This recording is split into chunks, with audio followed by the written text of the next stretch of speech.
Want to know more about a research study that involves motion-sick mice and optogenetics? Stay tuned. Hey there, welcome to Science is You. On this channel, we believe everyone should feel empowered to read actual biotechnology research directly from the source, scientific papers. To support this mission, please subscribe and spread the word. Thanks for watching. Transportation in various forms has become a huge and necessary part of the modern world. But if you've ever been motion sick, you know how debilitating it can be. What's interesting about motion sickness is that it's evolutionarily conserved, which means that lots of different animals and species have it, not just humans. When something is evolutionarily conserved, it suggests that it's somehow important to general survival. Why motion sickness would be so important to survival is still debated, but it's been suggested that it could serve to counteract ingestion of toxins by reducing metabolism and causing nausea, for example. But how to study motion sickness in the lab? In this paper, the researchers used mice. They actually spun the mice in a centrifuge at 4G for a few minutes to try to induce motion sickness. But you can't really ask a mouse how it's feeling, so they had to observe the mouse's behavior directly afterwards to determine whether or not it had become motion sick. They found that compared to a control mouse, a mouse that just sat there and didn't get spun, the mice that had been spun weren't really able to walk and didn't eat for some time after the spinning. Another symptom of motion sickness is a drop in body temperature. They saw that the body temperature of the mice that had been spun dropped several degrees Celsius. Whoa, let's pause for an ethical question. Is it okay to subject mice to being put in a centrifuge and spun around? The mice are clearly getting pretty sick.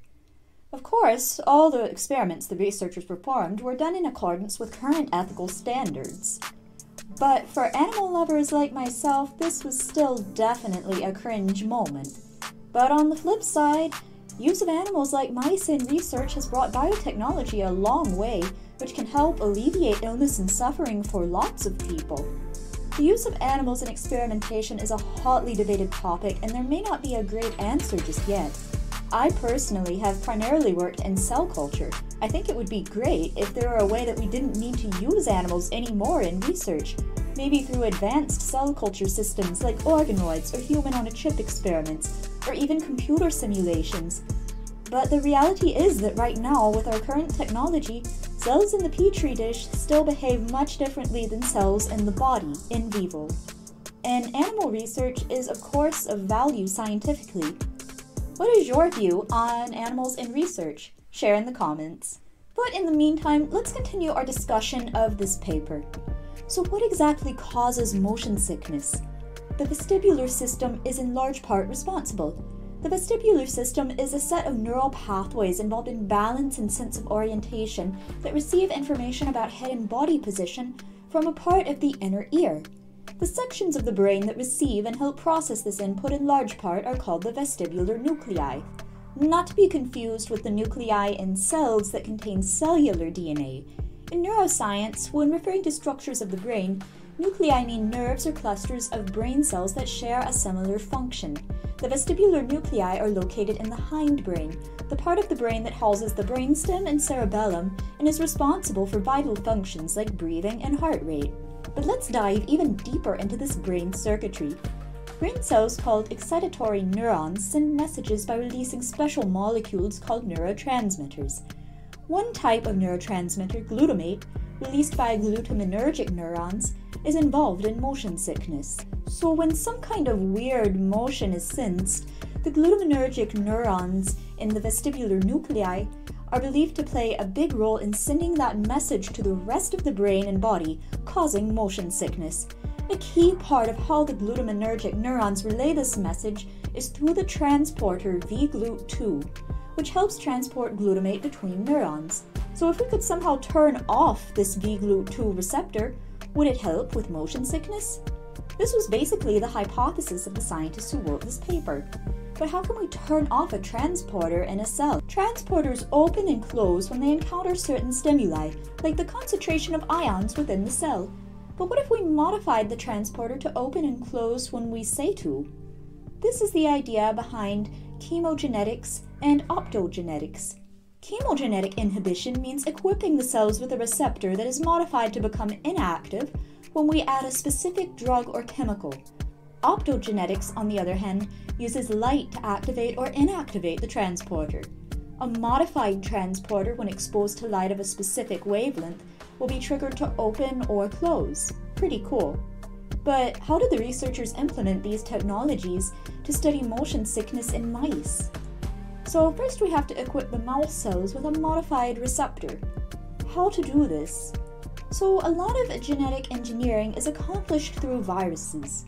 When a virus infects a cell, it attaches onto the cell, inserting a copy of its own genetic material, tricking the cell into making more viruses. But we can load viruses with genetic material that codes for this modified transporter. Then inject the mice with the virus, and the virus acts like a mini injection for the individual cells, causing the cells to start making this modified transporter. The authors first tried out a receptor modified to be closed upon the addition of a drug called CNO. They reported that they didn't observe any effect of inhibiting this transporter on the mice prior to putting them on the mouse merry-go-round. But after spinning them, they observed that inhibiting this V-glut2 channel with CNO did appear to prevent the effects of motion sickness compared to mice where this transporter was not inactivated. So closing off the V-glut2 transporter can prevent the effects of motion sickness. Awesome!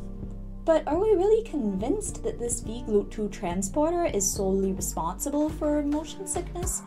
Or maybe there could be some other explanation, like the CNO drug they used, or something about the modified transporter, for example.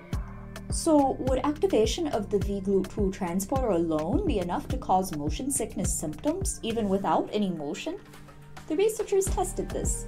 This time, they used an optogenetic approach, where they could activate the V-glut2 transporter using light. To do this, they again used a virus to inject the mouse cells with the genetic machinery to make a V-glut2 transporter, but one that could be opened by light. They then implanted an optical fiber near the vestibular nuclei of the mouse's brain. Upon turning on the light and thus activating the transporter, they observed symptoms of motion sickness in mice like decreased movement and decreased food and water intake without having subjected them to any spinning. But the researchers here wanted to take it yet a step further. Using microscopy of brain sections, they identified some special subpopulations of neurons that appeared to contain more V-glut2 transporters than others. For example, neurons that made CCK, a neurotransmitter, or a molecule that neurons use to transmit messages to each other. The scientists determined that activating specifically these CCK neurons in the vestibular nuclei with their optogenetic approach caused motion sickness effects in mice. They then tried giving the mice a drug that blocks CCK. They found that, indeed, the mice didn't develop motion sickness symptoms like decreased ability to walk after being given a ride in the centrifuge. So, in summary, this study found a role for both the transporter V-glut2 and the neurotransmitter CCK in motion sickness. The value of this is that the receptor cells used for CCK communication might be a druggable target, or something inside the cell that we can either activate or inhibit, in this case inhibit, with some sort of drug or medication that will alleviate symptoms. What do you think? What's the future of treating conditions like motion sickness? Have a scientific paper you'd like to see as a video summary? Share in the comments. Don't forget to subscribe to help us spread awareness of real biotechnology research, and remember,